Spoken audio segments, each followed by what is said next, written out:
What's going on, everyone? Welcome to the Friday edition of the Pandemic Update for Friday, June 9th, 2023. Hopefully, everyone is staying safe, well, healthy. If you had to take a COVID test, hopefully you tested negative.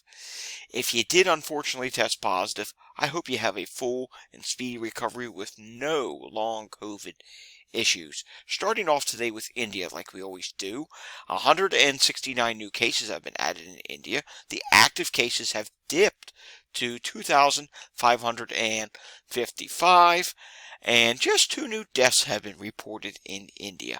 It's not a terribly busy news day today, but we do have some things to report on today.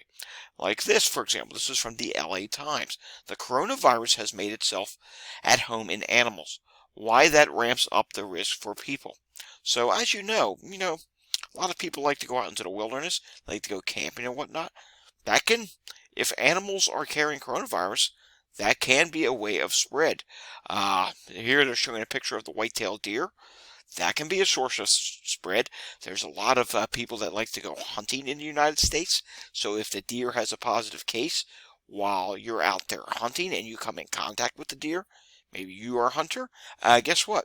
That's a potential way you could get coronavirus. A lot of people do not think of that, but you know what? It does happen. And listen to this. At least 32 animal species in 39 countries have had confirmed coronavirus infections. So that's relatively interesting. Now moving on to this. West Nile virus may be deadlier than thought. And West Nile virus has been West Nile fever, I should say, first appeared in the United States in 1999, it's saying. More than 45,000 people have been infected, and nearly 2,000 of them are known to have died, for a roughly 4% fatality rate. But it says a new study reported today here at the annual meeting of the American Society of Tropical Medicine and Hygiene suggests that the fatality rate may be much higher. That's because people infected with the virus may still die years after recovery, because it leaves them more vulnerable to other infections, diseases, and kidney problems, like retina failure. Guess what? Where else have we heard this, folks? You've heard me talk about it. I'm sure if you're a follower on Twitter and you follow a lot of medical accounts or scientists, you've heard people talk about it there as well. The coronavirus, that's right. The coronavirus, we're seeing a lot of mysterious deaths that are happening down the line. In fact, we're going to show you a sudden death. I can't say that it's linked to COVID, but we are going to show you a sudden death in just a moment. Portland nursing home sees a surge in COVID-19. Apparently, there have been 66 cases of COVID-19 that have been reported, and this is in Portland, Maine. Since May 14th, among staff and residents at St. Joseph's Rehabilitation and Residence.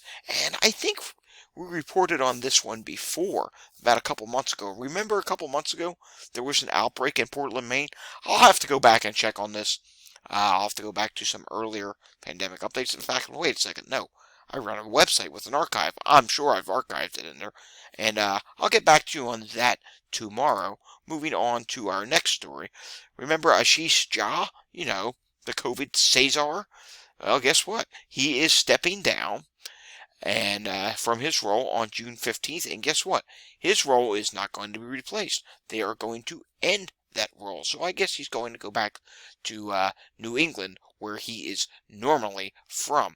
All right, moving on now to our sudden death.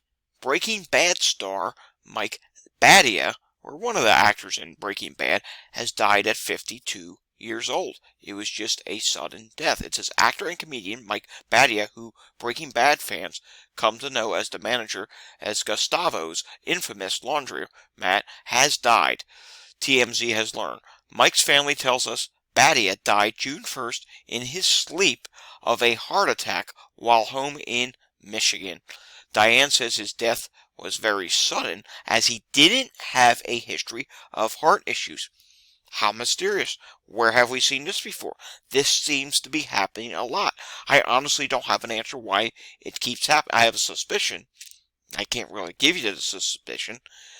But yeah, this just keeps happening again and again. If you think you may know why it keeps happening, post it down below. I'm not going to say. I think you know what I'm referring to. Moving on, let's take a look at the website. Not much has changed on the website. I still have to finish sorting these COVID positives. I may do a few this evening, and I would like to get this all fixed up, and I would like this COVID positives to say TV personalities, because as I'm going along, I'm finding a few, and I'm thinking, you know what, they should probably have their own category. And then maybe, if need be, we'll just do a miscellaneous one. We'll see what it leads up to. All right, moving on to the air quality situation that's been going on in the Northeast. We probably won't be talking about this too much anymore, at least maybe not until later next week, but this is really good news today. If you take a look here from Philadelphia on up to New York City, look at this. The air quality is improving. Numbers have gone below 100. I can actually see the sun outside today, so that's relatively impressive. Yes, you're seeing a couple stations here that are still well over 100. I think they're stuck or broke. I don't know what the deal is with those stations, but there are still a few troubled areas back off to the west. And this low that has shifted west has to shift back east. So as it shifts back east, we may briefly see another round of bad air quality along the I-95 corridor. And if we take a look at the southern states, air quality is poor down there today because it has come pretty far south. But if we take a look at the satellite picture here, you can see there's the smoke going off the coast. What you see here is just an area of low pressure with, showers and thunderstorms wrapping around it. And look back off to the west, across Lake Erie, Lake Ontario, Lake Michigan, the different lakes, the Great Lakes. And what do you see? You can actually see the water. It's actually a clearer picture. And this picture will get clearer as well because this low is going to shift east over the weekend. All right, taking a look at Walgreens, we know the national positivity this week is 23.5%. Last week was 22.9%. Difference of up 0.6%.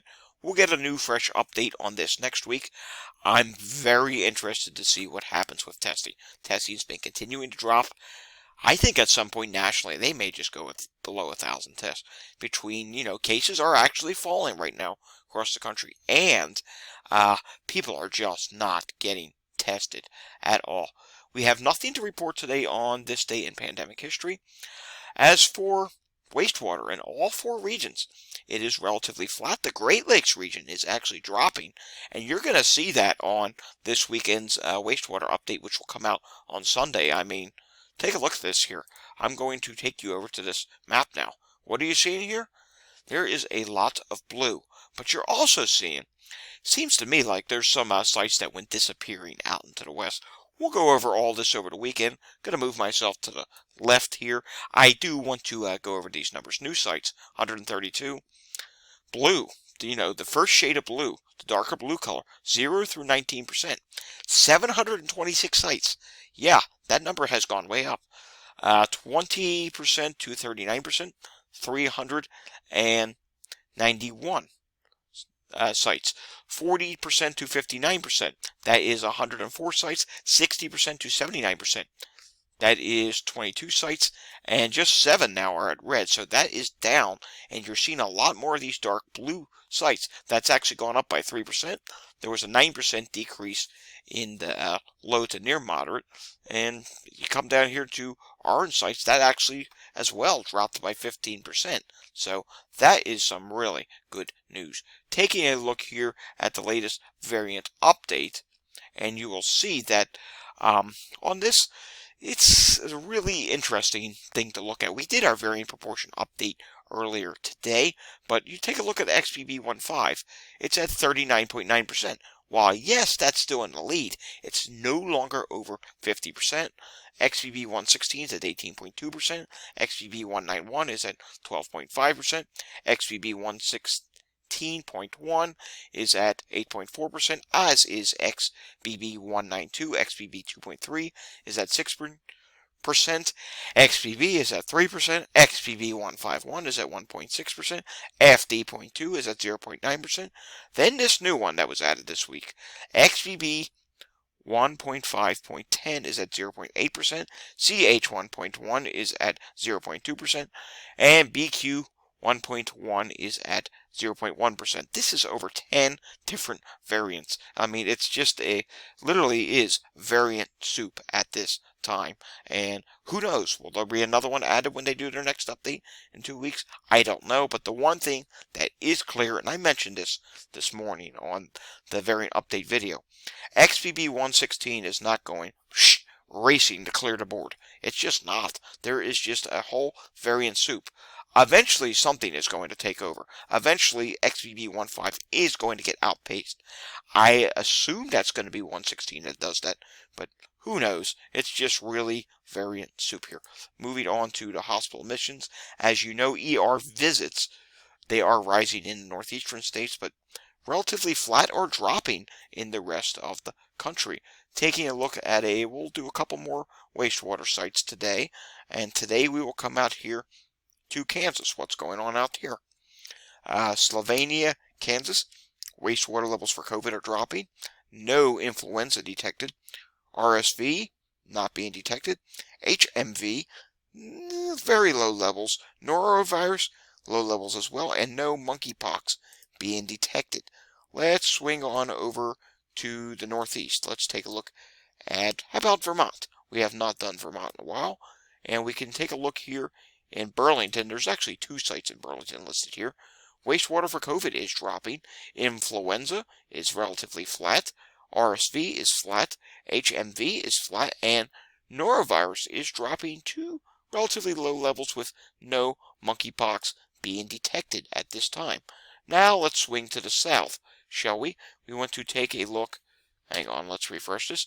Let's take a look down in Florida. Let's see what's going on in Miami. We'll just do one site here, and we will move on. This looks like this should be a relatively big district. SARS-CoV-2, wastewater for coronavirus. And it does look like it was flat and then tried to rise a little bit. Influenza, there was a little increase in flu activity. That has since dropped. RSV has dropped, as has HMV. No monkeypox detected, and there is some norovirus being detected in this area. Taking a look at New Jersey, 142 people in the hospital, 8 people on a ventilator, 16 people in the ICU, but, disclaimer, only 58 out of 70 hospitals reported, and if that's on a Friday, chances are it's going to be even lower number of hospitals reporting over the weekend. Alrighty, moving myself back to my normal spot. Taking a look here, Philadelphia EMS incidents. I gotta tell you, I'm really surprised. Between the smokiness and everything else going on, just 687 yesterday. It actually went below 700. That's, number one, a surprise, and that's really a good thing. We are seeing it dropping. I mean, you would have thought with the smoke conditions, respiratory illnesses, and respiratory difficulty would have been up. But I think one of the saving factors was we did not have really hot temperatures. It was actually lovely temperatures for this time of year. We just had the darn smoke issue. Temperatures were in the 70s here. If we had had widespread 90s up and down the East Coast, I think there would have been a much higher number of respiratory difficulty calls. Let's do a live check on the suburbs. And yeah, not that busy in Montgomery County. You're not seeing a lot of illness-related calls. I mean, vehicle accident, that's not someone who was sick.